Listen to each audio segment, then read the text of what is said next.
अध्याय 7 श्लोक 1 भगवत ज्ञान श्री भगवान ने कहा, हे पृथापुत्र, आप सुनो कि तुम किस तरह मेरी भावना से पूर्ण होकर मन को मुझ में आसक्त करके योगाभ्यास करते हुए मुझे पूर्णतया संशय रहित जान सकते हो। 2 अब मैं तुमसे पूर्ण रूप से व्यवहारिक तथा दिव्य ज्ञान कहूँगा। इसे जान लेने पर तुम्हें जानने के लिए और कुछ भी शेष नहीं रहेगा। 3 कई हजार मनुष्यों में से कोई एक सिद्धि के लिए प्रयत्नशील होता है और इस तरह सिद्धि प्राप्त करने वालों में से बिरला ही कोई एक मुझे वास्तव में जान पाता है। 4 पृथ्वी, जल, अग्नि, वायु, आकाश, मन, बुद्धि तथा अहंकार, ये 8 प्रकार के विभक्त मेरी भिन्न प्रकृतियां हैं। 5 हे महाबाहु अर्जुन, इनके अतिरिक्त मेरी एक अन्य पराशक्ति है जो इन जीवों से युक्त है, जो इस भौतिक अपरा प्रकृति के साधनों का विदोहन कर रहे हैं। 6 सारे प्राणियों का उद्गम इन दोनों शक्तियों में है।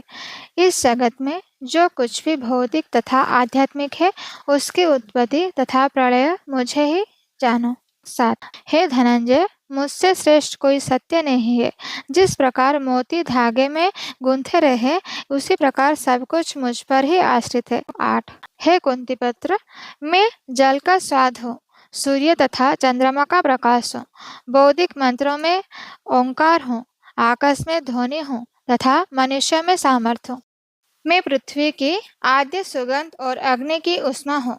मैं समस्त जीवों का जीवन तथा तपस्वियों का तप हूँ। 10 हे पृथापुत्र, यह जान लो कि मैं ही समस्त जीवों का आदि, बुद्धिमानों की बुद्धि तथा समस्त तेजस्वी पुरुषों का तेज हूँ। 11 मैं बलवानों का कामनाओं तथा इच्छा से रहित बल हूँ। हे भरत श्रेष्ठ, मैं वह काम हूँ जो धर्म के विरुद्ध नहीं है। 12 तुम जान लो कि मेरी सारी शक्ति द्वारा सारे गुण प्रकट होते हैं, चाहे वे सतोगुण हो, रजोगुण हो या तमोगुण हो।